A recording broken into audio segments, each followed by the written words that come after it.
ये social media के माध्यम से संगत जाग रही है। सोशल मीडिया के माध्यम से लोग बरवाला कांड जैसी घटना की सच्चाई को जान रहे हैं और सोशल मीडिया के माध्यम से लोग देख रहे हैं कि हां, बरवाला कांड में असली दोषी बाबा रामपाल नहीं बल्कि बाबा रामपाल का कलयुगी परिवार है। और आज सोशल मीडिया के माध्यम से सतलोक आश्रम मैनेजमेंट हरियाणा के पांव उखड़ते जा रहे हैं, क्योंकि हरियाणा में तेजी से संगत तो जाग ही रही है, आम समाज के लोगों तक भी हकीकत पहुंच रही है कि भगत होने के बावजूद ये सतलोक आश्रम वाले ये दुनिया भर के ड्रामे क्यों कर रहे हैं। अपने गुरु को अपना जैसा आम इंसान मानकर उनकी जमानत के लिए क्यों ये फालतू के ये पड़पंच रचे जा रहे हैं। अरे सतलोक आश्रम वालों, दुनिया में तुम ढिंडोरा पीटते हो हमारे गुरुजी परमात्मा है, हमारे गुरुजी साक्षात कबीर भगवान है, भगवानों के भगवान हैं, बंदी छोड़ हैं, और उनकी जमानत के लिए तुम दुनिया को खुश कर रहे हो।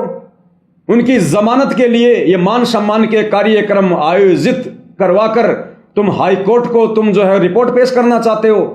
तुम्हें कहां विश्वास अपने भगवान पर, तुम्हें कहां विश्वास है संत रामपाल जी पर। तुम तो उनको अपने जैसा 2 कोड़ी का इंसान मान रहे हो, जीव मान रहे हो। अरे भगवान अगर तुम्हारे द्वारा की गई इन कोशिशों से जमानत से बाहर आएगा, दुनिया उनको भगवान के रूप में स्वीकार नहीं करेगी। इतिहास बन जाएगा कि काहे का भगवान, काहे का परमात्मा, काहे का बंदी छोड़। हमें क्या खाक काल की जेल से छुड़वाएगा, जब रामपाल जी को खुद उनके भक्तों ने हाई कोर्ट से छुड़वाया और गांव वालों का समर्थन लेकर संत रामपाल जी को जब उनके परिवार ने जेल से छुड़वाया, उनकी जमानत करवाई, तो संत रामपाल जी भला इस काल लोक से भक्तों की क्या खाक जमानत करवाएंगे। इतिहास बन जाएगा। ये इतिहास संत रामपाल जी नहीं बनने देंगे, क्योंकि भाइयों और बहनों, गुरुदेव ने हमें बताया कि जब श्री रामचंद्र जी को और उसकी पूरी सेना को रावण ने नाग फांस में बांध लिया था, तब श्री रामचंद्र जी ने अपने वाहन जो है गरुड़ जी से अर्ज की, और उस गरुड़ ने सिद्धि शक्ति से बहुत सारे रूप धारण किए और अपनी चोंच से उन सर्पों को काटा और रामचंद्र जी समेत पूरी सेना को नाग फांस से मुक्त करवाया। और इतिहास बन गया कि बंधन काटे विपत में कठिन कियो संग्राम, चीनो रे नर प्राणियों गरुड़ बड़ो के राम। कि ये नादान दुनिया वालों, तुम जिसे श्री राम कहते हो, भगवान कहते हो, उस तेरे रामचंद्र जी के बंधन, तेरे रामचंद्र जी को नाग फांस से उस गरुड़ ने मुक्त करवाया, अन्यथा रावण उसको गाजर मूली की तरह काट देता सेना समेत। तो इतिहास बन गया कि रामचंद्र जी समर्थ भगवान नहीं है। अगर रामचंद्र जी समर्थ होता तो उसके वाहन, उसके सेवक, उस गरुड़, उस पक्षी ने उसके आपत्ति में उसके बंधन काटने की आवश्यकता नहीं थी। यानी रामचंद्र जी को भी बंधन से मुक्त किसने किया? उसके सेवक ने, गरुड़ ने। तो इतिहास बन गया कि रामचंद्र अगर समर्थ होता तो गरुड़ की सहायता नहीं लेता। तो आज अगर संत रामपाल जी, तुम नादान सतलोक आश्रम वालों के इन व्यर्थ के इन प्रयत्नों से अगर जमानत पर बाहर आते हैं, तो दुनिया उनको बंदी छोड़ नहीं मानेगी, दुनिया उनको कभी भी भगवान नहीं मानेगी। ये गांव वाले, तुम जिनकी जी हजूरी कर रहे हो, भक्तों का करोड़ों रुपया मान सम्मान के कार्यक्रम में बर्बाद करके, ये गांव वाले कह देंगे, अरे काहे का भगवान, काहे का नाम लें, काहे की हमारी मुक्ति करवा देगा। उनकी तो जेल से मुक्ति हम लोगों के समर्थन पत्रों से हुई है। हम गांव के सरपंचों ने, विधायकों ने समर्थन पत्र दिए, तब जाकर सरकार ने, हरियाणा सरकार ने तुम्हारे बंदी छोड़ को जेल से बाहर निकाला। काहे का बंदी छोड़? यही लोग तुम्हें ताने मारेंगे, तुम लोग बोलने के लायक नहीं रहोगे। इसलिए वो कबीर जो हिसार जेल में बैठा है, संत रामपाल जी, वो तो अंतर्यामी हैं, उन्हें तो हर स्थिति का पता है। इसलिए वो बाहर नहीं आ रहा, इसलिए बार बार तारीखों पे तारीखें ले रहा है, बार बार। अन्यथा उसके लिए तो एक झटके का काम है, एक झटके का काम। मर्जी से गया था और मर्जी से आएगा।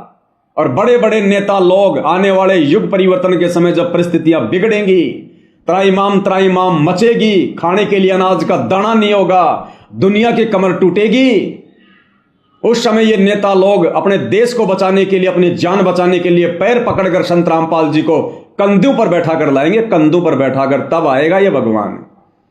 ये असली बंदी छोड़ है, नकली बंदी छोड़ नहीं है। तुम्हारे जैसा 2 कोड़ी का जीव नहीं है जो तुम लोगों ने मान लिया है। तो नालायक सतलोक आश्रम वालों, क्यों तो अपने कर्म फोड़ रहे हो? क्यों संत रामपाल जी की नादान संगत के कर्म फुड़वा रहे हो? क्यों बेचारे भोले भाले भक्तों का करोड़ों अरबों रुपया इस अन्नपूर्णा मुहिम के तहत संत रामपाल जी की जमानत को लेकर व्यर्थ में बर्बाद करवा रहे हो? अरे संत रामपाल जी ने तो भिखारी को भी 1 रुपया देने से मना किया है, और तुम भिखारियों के 15-15 लाख के मकान बना रहे हो। तुम लोगों को मोटर और पाइप बांट रहे हो। तुम्हारे बाप ने भी कभी बांटी थी मोटर पाइप? 1994 से 2014 तक ना जाने कितनी बार हरियाणा में बाढ़ आई थी। तुम्हारा बाप नहीं बांट सकता था मोटर पाइप? क्या संत रामपाल जी नहीं बांट सकते थे क्या? लोगों के मकान नहीं बनवा सकते थे क्या? आज संत रामपाल जी के 70% भक्तों के पास मकान नहीं है, और संत रामपाल जी दुनिया के मकान बनवाएंगे। अगर मकान भी उन्होंने बनवाने होंगे तो पहले अपने भक्तों के बनवाएंगे। तो अब ये पूरी दुनिया और ये संगत धीरे धीरे तुम सतलोक आश्रम वालों के इस षड्यंत्र से परिचित हो रही है, जो काल प्रेरणा से तुम उनको ठगने के लिए पैदा हुए हो। तो भाई आम संगत से भी दास की प्रार्थना है, भगत भाई बहनों से, भाई हम साथ संगति वाले, तुम सतलोक आश्रम वालों के सतलोक आश्रमों में जाने वाली संगत के दुश्मन नहीं है। अरे हम तुम्हारे हितैषी हैं। हम तुम्हें काल के जाल से, सतगुरु रामपाल जी के आशीर्वाद से हम तुम्हें बचाना चाह रहे हैं। तुम्हारी दुर्गति होने से हम तुमको बचाना चाह रहे हैं। जो दुर्गति आने वाले समय में अगर तुम नहीं संभले तो तुम्हारी होने वाली है। तुम में से किसी की भी मर्यादा सुरक्षित नहीं है, किसी की भी। तुम लोगों से गुरु को मानुष मनवा दिया गया है, मानुष। गुरु का 1% भी आशीर्वाद सतलोक आश्रमों में जाने वाले भक्तों पर नहीं है। केवल तुम्हारी बैटरी चल रही है, और ये बैटरी भाई कब तक चलेगी? चार्जर सबका हटा हुआ है, कनेक्शन कटा हुआ है। अचानक से दुर्गति होगी, अचानक से दुर्गति, और वर्तमान में हो भी रही है भाई। आए दिन संगत अकाल मौत मर रही है। क्या भगत समाज को नहीं पता इस बात का? अरे मान सम्मान के कार्यक्रम में लड़कियां नचवा दी, इससे ज्यादा अश्लीलता और गुंडापन क्या होगा? नकली संत भी ऐसा नहीं करते सरेआम, जो संत रामपाल जी के परिवार ने काल प्रेरणा से कर दिया। दुनिया थूकेगी आने वाले समय में इन लोगों के मुंह के ऊपर, जो भक्ति विरुद्ध कुकर्म इन लोगों ने किए हैं, संगत से करवाए हैं।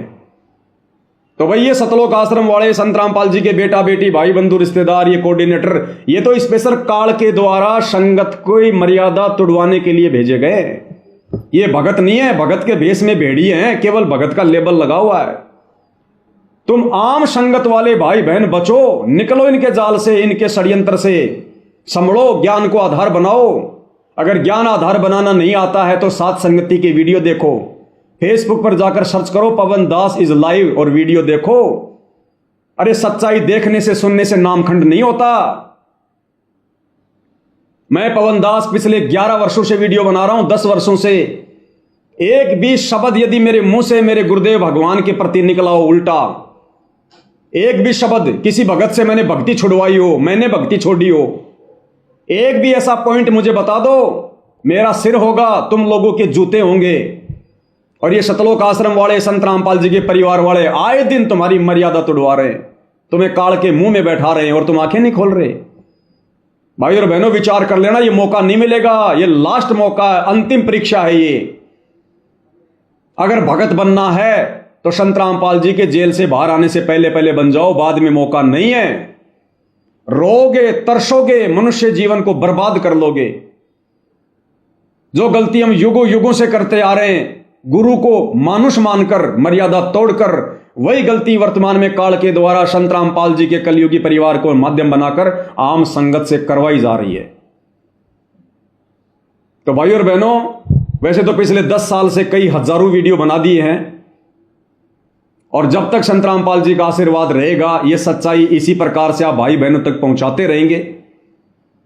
बस हम तो विनती करना चाहते हैं, मान जाओ, समझ जाओ, सुधर जाओ, अन्यथा दुर्गति तुम्हारे दरवाजे पर खड़ी है। और किस प्रकार से सतलोक आश्रम वाले अपने घटिया मनसूबों को अंजाम दे रहे हैं। अरे तुम्हारे इस प्रकार के घटिया आरोप लगाने से भाई सच्चाई रुकने वाली नहीं है। अगर एक पवन दास को चुप करोगे, अब हजारों लाखों पवन दास परमात्मा ने खड़े कर दिए। अब इस संगत को पवन दास की जरूरत नहीं है, परमात्मा ने घर घर में पवन दास खड़े कर दिए। घर घर में पवन दास। कितने पवन दास को मारोगे, कितने पवन दास के ऊपर मुकदमे करोगे, कितने पवन दास को चुप करोगे? अब बात तुम्हारे काबू से बाहर हो चुकी है, तुम्हारे काबू से बाहर। घर घर में छोटे रामपाल बन चुके हैं, घर घर में छोटे रामपाल।